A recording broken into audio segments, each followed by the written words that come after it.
Dương Mịch, sự lột xác trong phim Y Vạn Vật Sinh Sôi. Đây có thể là một trong những bộ phim truyền hình gây tranh cãi nhất năm nay. Một bộ phim cổ trang. Lời khen ngợi dành cho dàn diễn viên, chất lượng quay phim và sự trở lại với vùng an toàn của thời đại truyền hình. Những lời chỉ trích dành cho Dương Mịch, lời thoại, diễn xuất, tư thế và biểu cảm của cô ấy đều không đạt yêu cầu. Liệu các bộ phim truyền hình ăn khách có đang gặp phải tình thế tiến thoái lưỡng nan này không? Hôm nay, tôi muốn chia sẻ một góc nhìn khác về bộ phim này. Phim đã thu hút sự chú ý ngay cả trước khi công chiếu. Bộ phim được chuyển thể từ tiểu thuyết Dịu dàng và Quyết tâm, tác phẩm đã giành giải thưởng văn học nhân dân lần thứ 3. Phim dự kiến phát sóng trên CCTV8, với sự tham gia của các diễn viên gạo cội. Với sự tham gia của các diễn viên tài năng như Nghê Đại Hồng, Tần Hải Lộ và Lâm Vĩnh Kiếm, Dương Mịch là biến số duy nhất. Việc sử dụng cô ấy có những ưu và nhược điểm riêng, diễn xuất của cô ấy còn nhiều nghi vấn, nhưng độ nổi tiếng của cô ấy lại đang tăng vọt. Vì tò mò, tôi đã theo dõi các cập nhật liên tục, và tôi chỉ có thể nói thế này, phim được dàn dựng tốt, nhưng thiếu chi tiết, và vấn đề không chỉ nằm ở Dương Mịch.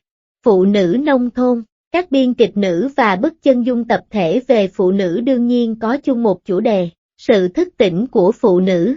Trong câu chuyện Vạn Vật Sinh Sôi, câu chuyện sinh tồn của mỗi người phụ nữ nông thôn có thể so sánh với câu chuyện của Niang Hung và Chân Hoành. Ngay từ đầu, trọng tâm đã là phụ nữ. Ninh Tú Tú, do Dương Mịch thủ vai, là con gái của địa chủ giàu nhất làng. Cô là một người phụ nữ da trắng, giàu có và xinh đẹp, là mơ ước của mọi chàng trai trẻ trong làng. Cô sắp kết hôn với Phí Văn Điềm, do Trương Thiên Dương thủ vai, một người đàn ông tốt bụng và là mối tình thời thơ ấu của gia tộc Phí, và sống một cuộc sống đáng ghen tị. Tuy nhiên, mọi chuyện đã đi ngược lại mong muốn của họ, và một thảm họa đã xảy ra. Vào ngày cưới, Tú Tú bất ngờ bị bọn cướp bắt cóc, đòi tiền chuộc 5.000 lượng bạc. Mọi người đều hoảng loạn khi nghe tin. Có một luật bất thành văn ở địa phương rằng nếu một cô gái bị bắt cóc ngủ qua đêm trong hang ổ của bọn cướp, sự trong trắng của cô sẽ bị hủy hoại. Nhà họ Ninh sở hữu 700 mẫu đất, đủ để bán lấy tiền. Nhưng cha của Ninh, Ninh Tuyết Hương, Nghê Đại Hồng, không chịu buông tha, hai tay nắm chặt hộp giấy tờ. Ông thực sự yêu con gái mình, nhưng mảnh đất này là máu thịt của ông. Cha ông không quan tâm, và sau nửa đêm, Tú Tú cuối cùng đã trốn thoát khỏi hang ổ của bọn cướp. Nhưng bất kể đêm nay cô có mất trinh hay không, thì sau khi ngủ qua đêm trong hang ổ của bọn cướp, cô đã tự tuyên bố mình đã chết. Số phận của một người phụ nữ đã đánh mất sự trong trắng của mình thật không thể tưởng tượng nổi. Gia đình chồng khinh miệt và đóng cửa nhà cô, lập tức hủy hôn. Hàng xóm xì xào về thân thể ô uế của cô, khiến Tú Tú mang nặng nỗi hổ thẹn và cuộc sống cô đơn. Suốt cuộc đời, những người khác đã tranh giành cô, nhưng thời đó, chỉ có người chủ gia đình mới có quyền quyết định cuối cùng. Người mẹ già khóc lóc thảm thiết, đập đầu để cứu cô, nhưng cha cô vẫn không chịu nhượng bộ. Cô em gái, bị cha lừa gả cho mình trên kiệu, đã hủy hoại cuộc đời cô. Trong xã hội phong kiến đó, họ không còn lựa chọn nào khác ngoài việc chấp nhận số phận đã được định sẵn. Nhưng những người phụ nữ trong làng này đã không chịu khuất phục trước số phận. Thay vào đó, họ chấp nhận phương châm, số phận của tôi là của tôi. Ví dụ, Tú Tú, quá đau buồn, đã quyết định kết hôn với Phùng Đại Kiều, Âu Hạo, một người dân làng nghèo khó. Điều này ngay lập tức mở ra con đường tái sinh của riêng cô. Sau khi Quý Phi tái sinh và gả cho một gã đàn ông thô lỗ, gia đình tôi hết mực cưng chiều tôi. Tú Tú là người có thể biến khó khăn thành thịnh vượng. Dù gia đình họ Phùng nghèo túng, cô vẫn dùng tài năng và sự chân thành của mình để xây dựng lại một gia đình hạnh phúc. Trong Vạn Vật Sinh Thành, phụ nữ là nhân vật chính.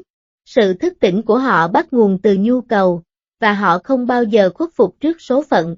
Hai nhân vật nữ được khắc họa đặc biệt xuất sắc, một là Phí Tả, Tần Hải Lộ, chị dâu cả của nhà họ Phí, là người đứng đầu nhà họ Phí, cô thậm chí còn không có tên, và sự kính trọng của cô bắt nguồn từ sự tuân thủ nghiêm ngặt các đức tính của người phụ nữ và giữ gìn bản thân trong sạch. Mặc dù dường như bị ràng buộc bởi các quy tắc phong kiến, nhưng trong tiểu thuyết gốc, cô luôn đấu tranh với số phận. Kết hôn với nhà họ Phí năm 18 tuổi, Chồng cô mất sớm vì bệnh lao, không thể sinh con. Nàng chỉ còn hai lựa chọn, tiếp tục góa bụa hoặc bị chôn sống cùng chồng. Vì vậy, nàng sắp xếp cho cha chồng cưới một người thiếp và sinh một người con trai để nối dõi tông đường. Nàng sẽ nuôi dạy con trai như chị dâu cả và gánh vác cả gia đình. Người thứ hai là Ân Tử, Lam Doanh Doanh. Với tính cách táo bạo, thực tế và tài giỏi, nàng có thể được coi là một người vợ hoàn hảo. Tuy nhiên, gánh nặng bởi cảnh nghèo khó của gia đình, nàng không còn lựa chọn nào khác ngoài việc từ bỏ người yêu thuở nhỏ và cưới một người đàn ông giàu có làm thiếp.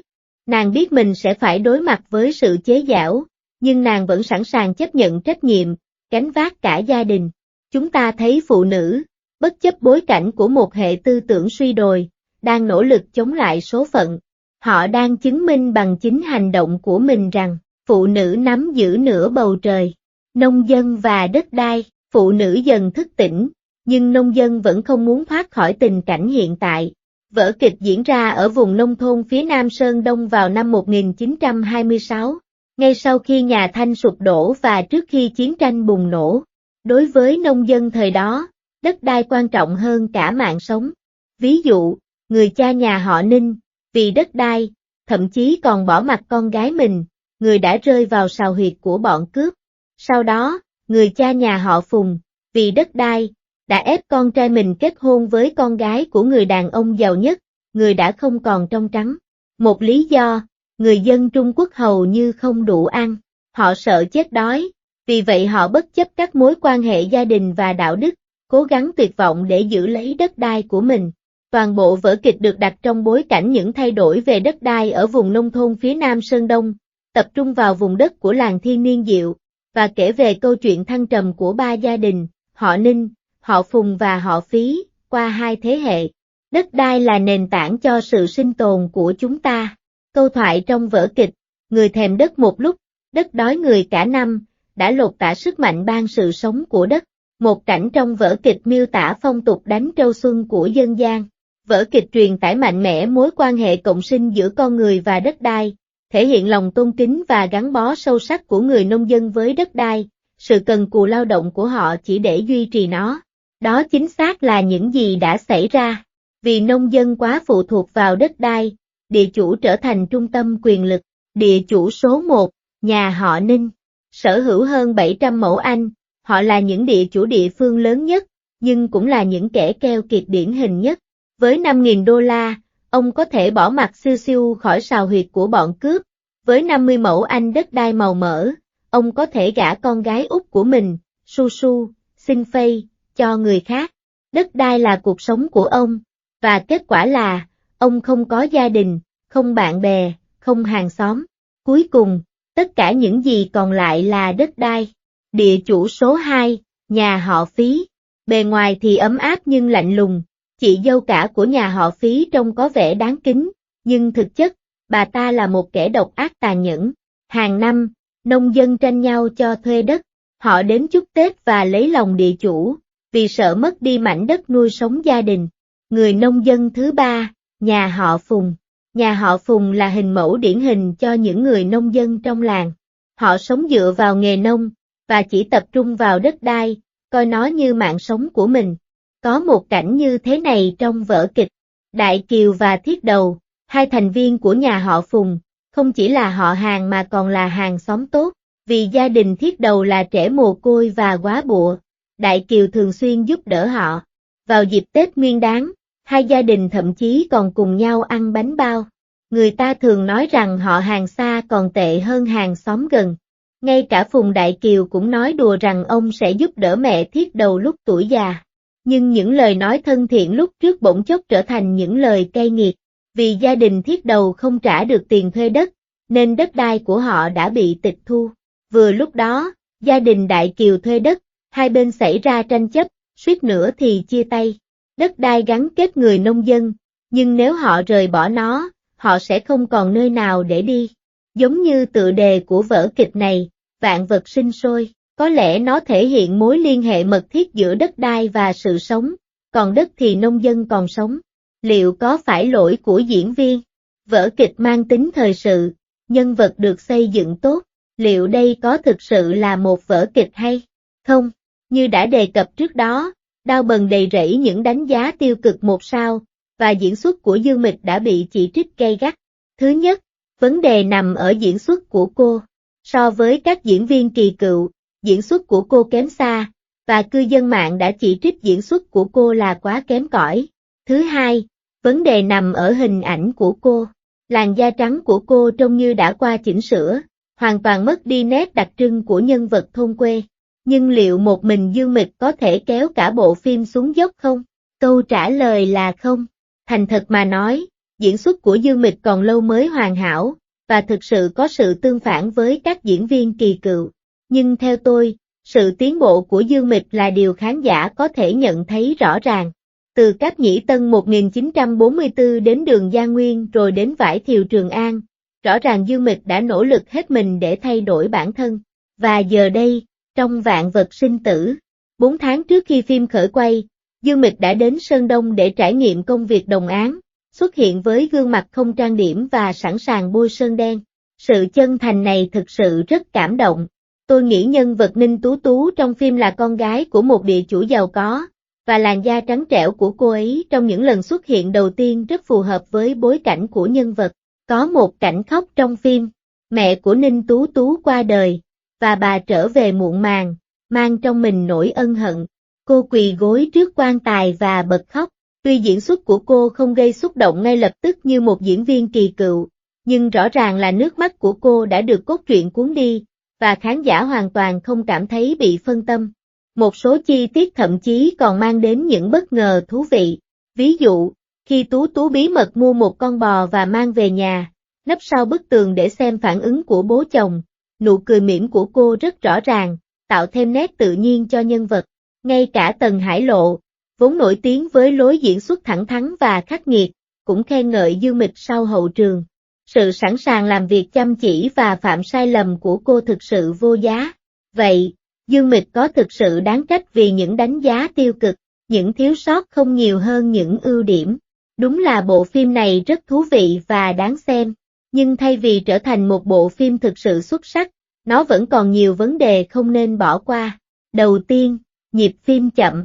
5 tập đầu của bộ phim xoay quanh một câu chuyện duy nhất, Siêu Siêu bị bọn cướp bắt cóc và sự trở về của cô. Bộ phim không bao giờ đi vào trọng tâm, thay vào đó, nó lại quay trở lại những chủ đề liên quan đến phụ nữ, liên tục nhấn mạnh tầm quan trọng của sự trong trắng đối với phụ nữ. Là một bộ phim cổ trang lấy bối cảnh cải cách ruộng đất và khắc họa hành trình khó khăn của sự phát triển nông thôn, bộ phim lại xoáy sâu vào vấn đề trong trắng của phụ nữ. Là một sử thi nông thôn, bộ phim có thể mang lại cảm giác quá nặng nề về những bi kịch gia đình. Thứ hai, nó mang tính duy tâm. Dưới dòng chảy thời gian, sự phát triển đầy rẫy gian khổ và nước mắt, nhưng con đường phía trước của các nhân vật chính thường quá bằng phẳng. Đầu tiên là Siêu Siêu. Mặc dù bị cả làng khinh miệt vì đã vào hang ổ của bọn cướp, tin đồn về việc cô bị xâm phạm trinh tiết vẫn lan truyền khắp làng. Tuy nhiên, gia đình họ Phùng vẫn không hề nao núng. Ngay cả Phùng Đại Kiều, bất chấp ánh mắt của mọi người, vẫn kết hôn với Siêu Siêu trên một chiếc kiệu xa hoa. Ở đây, những khó khăn mà người phụ nữ phải đối mặt được chuyển thể thành một câu chuyện tình yêu thôn dã. Nhờ sự xuất hiện của Tú Tú, gia đình họ Phùng trở nên thịnh vượng, có được cả đất đai lẫn tài sản. Phùng Đại Kiều, nam chính được chọn, có thể biến ngay cả người bình thường nhất mà anh cứu thành một nhân vật quan trọng, người cuối cùng có thể giúp anh thay đổi cuộc đời. Khi mọi thứ dường như quá dễ dàng, bộ phim mất đi một chút tính chân thực. Thứ ba, sự phát triển nhân vật. Một số nhân vật trong phim có vẻ phi thực tế, chẳng hạn như Phùng Đại Kiều và Tú Tú, những người vô cùng tốt bụng, trong khi gia đình Thiết Đầu, với hành vi vô ơn, là những nhân vật phản diện điển hình. Nhưng trên thực tế, điều này không phải do vấn đề thiết kế nhân vật, mà là do cốt truyện chưa hoàn chỉnh. Ví dụ, sự tử tế của Đại Kiều và Tú Tú bắt nguồn từ thời đại chen chúc nhau để sinh tồn hiện tại, trong khi hành vi vô ơn của Thiết Đầu bắt nguồn từ cơn thịnh nộ bất lực mà họ cảm thấy dưới sự áp bức và bóc lột của giai cấp địa chủ. Vì nhiều khía cạnh của cốt truyện không được mô tả trực tiếp nên tác động của bộ phim bị giảm đi đáng kể. Trên thực tế, sự bóc lột của chủ nhà đối với người thuê nhà còn tàn bạo hơn gấp trăm lần. Phim có nhiều điểm lẫn lộn. Tuy không được khen ngợi nhiều, nhưng chắc chắn cũng không đến nổi tệ. Điểm mạnh là, trong thời đại phim chính kịch nhịp độ nhanh, mãn nhãn, phim đã trở lại với cốt truyện cốt lõi, với một cốt truyện vững chắc. Phim không dựa vào cốt truyện cường điệu để thu hút người xem, mà dựa vào sự châm biếm sâu sắc và những nhân vật gần gũi, cho phép chúng ta thấy được sức hút thực sự của phim cổ trang. Điểm yếu cũng rất rõ ràng. Việc chuyển thể từ tiểu thuyết gốc đã xóa nhòa phần lớn bóng tối, và câu chuyện được tô vẽ đã làm mất đi nỗi đau sâu sắc của thời đại trong bản gốc. Nhưng nhìn chung, đánh giá của tôi về bộ phim có thể tóm gọn trong 4 từ, những khuyết điểm lớn hơn những ưu điểm. Hình ảnh trong bài viết này được lấy từ Internet. Nếu có bất kỳ vi phạm bản quyền nào, vui lòng liên hệ với chúng tôi để gỡ bỏ. Trải nghiệm mà bộ phim mang lại cho tôi gợi nhớ đến việc xem Crossing The Quan Đông ngày xưa, một cái nhìn thoáng qua về thời kỳ hoàng kim của truyền hình. Diễn xuất của từng nhân vật phụ thực sự xuất sắc, chỉ cần một cái nhìn hay cử chỉ cũng đủ thổi hồn vào nhân vật.